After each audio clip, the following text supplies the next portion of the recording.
जय माता की सभी संगत को। तो जैसे कि आप सभी जानते हैं, गुप्त नवरात्रि लगी हुई है और गुप्त नवरात्रि में सभी बच्चे अपनी माँ काली की साधना कर रहे हैं। और बहुत बच्चे जो कहते हैं कि हमें मदानन माता की साधना करनी है, तो आप मदानन माता की साधना हमें बताओ। देखो, मदानन माता की साधना बहुत ही उग्र साधना है। और देखो, जिनके घर में ये पूजित है, सबसे पहले ध्यान रखिए, जिन घर में ये शक्ति पूजित है, स्पेशली कुल देवी के रूप में, वो इसको करें। ये देखो भाई, तामसिक और सात्विक, वाम मार्गी और दक्षिण मार्गी दोनों तरह से इसकी साधना की जाती है। परंतु अगर आपके घर में आपने कभी इनको तामसिक भोग नहीं चढ़ाया है, अगर बच्ची वगैरह भी आप सात्विक रूप से दे रहे हो, तो आप इनकी सात्विक रूप से ही साधना करें। साधना का विधान मैं आपको यहाँ पर दे रही हूँ, किस प्रकार से आपको माता की साधना करनी है, हर तरह का विधि विधान इसमें बताया जाएगा, भोग प्रसाद बताया जाएगा। तो वीडियो में अंत तक बने रहें। तो माता मदानन की साधना के लिए सबसे पहले आपको कोई भी, जैसे नवरात्रि में तो आप पहले नवरात्र से शुरू करें या फिर अमावस्या की रात्रि से शुरू कर सकते हैं।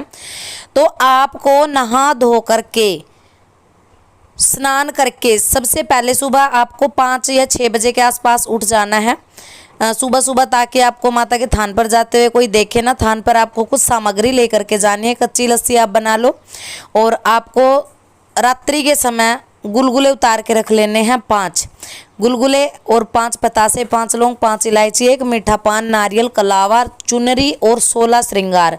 अगर आप वाम मार्गी साधना कर रहे हो तो आप काली चुनरी रखिए, और अगर आप दक्षिण मार्गी साधना कर रहे हो तो आपको लाल चुनरी रख लेनी है। अपने हिसाब से ये चीज़ें रख करके आप माता के स्थान पर जाकर चढ़ाएं और कच्ची लस्सी से स्नान करवा के संकल्प लेकर के आएँ। थोड़े जल हाथ में लेकर के, माता रानी मैं आपकी ये 21 दिन या 41 दिन जो भी आपका सामर्थ्य है साधना उठाने जा रहा हूँ या जा रही हूँ। आप किसी जैसे गुप्त नवरात्रि है तो किसी भी मंगलवार या शनिवार से ये साधना आप शुरू कर सकते हैं। नवरात्रि में इसका शुरू होना बेहद ज़रूरी होता है, क्योंकि आप सभी जानते हैं नवरात्रि वैसे भी 16 दिन की होती है। और नवरात्रि के किसी भी दिन से शुरू करके आप 21 दिन लगातार इस साधना को कर सकते हैं, जिन बच्चों को मदानन माता की साधना करनी है। तो ये सामान आप सुबह लेकर के चले गए। उसके बाद आपको घर में संध्या के समय आपको पूरा दिन व्रत करना है माँ का। 21 दिन के आपके व्रत रहेंगे। जैसे नवरात्र में आप खाना खाते हो वैसे ही आपका भोजन रहेगा।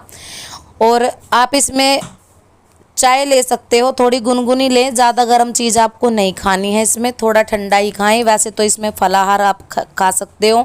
अगर आप निर्जल व्रत कर रहे हो, शाम को एक समय खा रहे हो, फ्रूट आप ले सकते हो, तो कोई दिक्कत नहीं है, क्योंकि 21 दिन लगातार व्रत करेंगे तो एनर्जी भी शरीर में चाहिए होती है। तो आप लोगों को क्या करना है, जैसे संध्या का समय होता है, दोपहर 2 बजने के बाद 4 बजे 5 बजे के आसपास आपको अखंड दीप की स्थापना कर लेनी है। मिट्टी के एक बड़े दिए में आपको कलावा डाल के माता रानी की जोत जला लेनी है।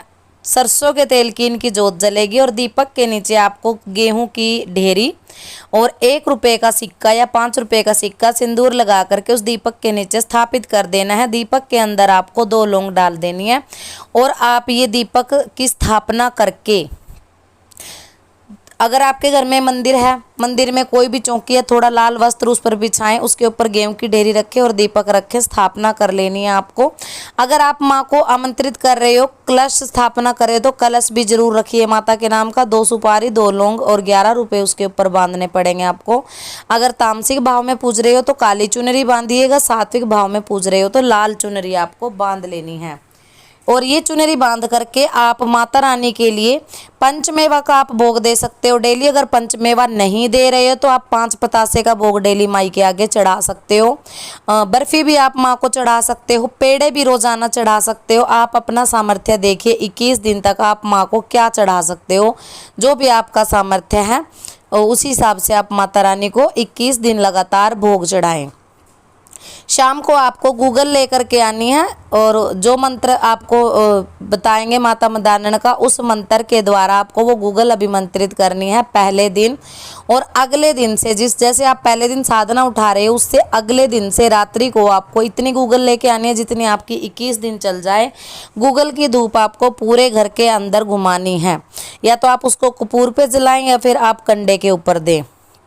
रोजाना माता रानी का आपको भोग रहेगा। जो पतासे भोग में आप चढ़ा रहे हो उनको रोजाना या चौराहे में छोड़ के आए, या फिर कुत्ते को खिलाए, या फिर माता रानी के स्थान पे रख के आए, वो आपको देखना। तामसिक भाव में जो लोग पूज रहे हैं उनकी बाहर आप मदिरा की धार दे सकते हो। पहले दिन दे और लास्ट के दिन दे। बीच में आप मीठे पानी की धार उनके नाम की रोजाना डालिए। ये उनका बाहर, घर के बाहर भोग जाएगा, चाहे आप थान पे दो, चौराहे पे दो, कैसे भी दो, वो आपको देखना है आप कैसे भोग दे सकते हैं। उसके बाद आपको क्या करना है, माता रानी के नाम का आपको एक सूट, 16 श्रृंगार, बढ़िया वाला श्रृंगार रखे, उसमें सूखी मेहंदी, सूखा सिंदूर और काजल अवश्य होना चाहिए। 7 आपको लाल चूड़ी रखनी है। अगर आप सात्विक साधना कर रहे हो, तामसिक कर रहे हो, तो आपको काली चूड़ियाँ माँ के लिए सात्विक रख लेनी है। आप उसमें 1.25 मीटर काला कपड़ा भी जरूर रखिए, क्योंकि काला कपड़ा माता रानी की अगर तामसिक साधना करते हो तो बहुत ही ज़रूरी होता है। ये माँ के पीरों के लिए, वीरों के लिए, प्रेतों के लिए, कुछ भी आप इसमें कह सकते हो।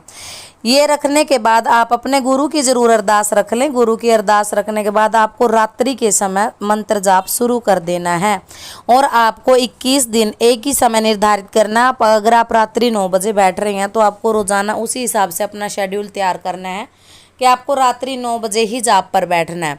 और आपको रात्रि का समय इसमें ज़रूर लेना है, क्योंकि ये देखिए तामसिक शक्तियाँ हैं, उग्र शक्तियाँ हैं। अक्सर इनका जो है रात्रि के समय बहुत ज़्यादा शक्ति बढ़ जाती है, पहरा बहुत ज़्यादा लगता है। तो रात्रि के समय अगर आप इनका आह्वान करते हो तो ये बहुत जल्दी आपसे प्रसन्न होती है। माता रानी आपको किसी भी रूप में दर्शन दे सकती हैं। कानों में आपके सरसराहट की आवाज़ आ सकती है, फुसफुसाहट की आवाज़ भी आ सकती है। आप अगर कोशिश करें तो माता रानी के लिए अच्छे से अच्छा इत्र, सेंट जरूर रखने की कोशिश करें। खुद को भी अच्छे से नहा धो करके आप खुशबूदार होकर के और सिंदूर का तिलक लगा करके ज़रूर बैठें। इस तरह से आपको रोज़ाना माता रानी के मंत्रों का जाप कर लेना है और जाप करने के बाद आपको 21वें दिन इनके नाम का या तो खुद ही हवन कर सकते हो अगर आपके पास हवन विधि है, और अगर हवन विधि नहीं है तो आप हमारे द्वारा जुड़ के हवन विधि ले सकते हो, मंत्र ले सकते हो। मंत्र मैं वीडियो में नहीं बताऊंगी, क्योंकि जो मंत्र आपको मिलते हैं वो हमारे द्वारा पहले जाप किया गया है, गुरुओं द्वारा जाप किया गया है, इसीलिए हम किसी भी मंत्र को ऐसे पब्लिक नहीं कर सकते। तो मंत्र जो है गुरु परंपरा के आधार पे दिए जाते हैं। जिन बच्चों को मंत्र लेना है वो गुरु गद्दी की थोड़ी सी दक्षिणा होती है, दक्षिणा दे करके मंत्र ले सकते हैं और इस साधना को कर सकते हैं। और अगर आपके पास कोई मंत्र है और परंतु आप विधि विधान नहीं जानते हो तो आप इस प्रकार से भी माता रानी चौक चौराहे वाली की साधना कर सकते हो। लास्ट के दिन जो आपने सूट श्रृंगार रखा हुआ है उसको माता के थान पर चढ़ा करके आए, उसमें नारियल जरूर रख लें और माता को गुलगुले का भोग जरूर दें और माता को अरदास करें कि हे भगवती, अगर मेरे द्वारा किए गए इस साधना में कोई त्रुटि रह जाती है तो कृपा करके मुझे क्षमा करे और मेरे मनोरथ की पूर्ति करे। देखो ये होता है बिल्कुल सिंपल सा और साधारण सा माता रानी का जो है साधना का नियम। वैसे तो आपको बहुत बड़े बड़े नियमों में डाल दिया जाता है, बहुत बड़े बड़े भोग प्रसाद बताए जाते हैं। स्पेशली आपको बस सूतक पातक वाले घर में नहीं जाना होता, किसी के भी घर ना जाएं 21 दिन के लिए जब आप साधना कर रहे हो। ये आपको परहेज रख लेने हैं इसके लिए। और किसी भी अगर आप तामसिक माता रानी को भोग दे रहे हो तो जो भी आप सूट श्रृंगार भोग दे करके जाएंगे उसमें आपको या तो शराब का पौवा रखना है या फिर अंडे आप रख सकते हो, 2 अंडे माता रानी के नाम के। ये तामसिक रहेगा, बाकी इससे ज़्यादा आपको कुछ नहीं करना है। तो ये थी जानकारी, आशा करते हैं सबको पसंद आई होगी। सबको जय माता।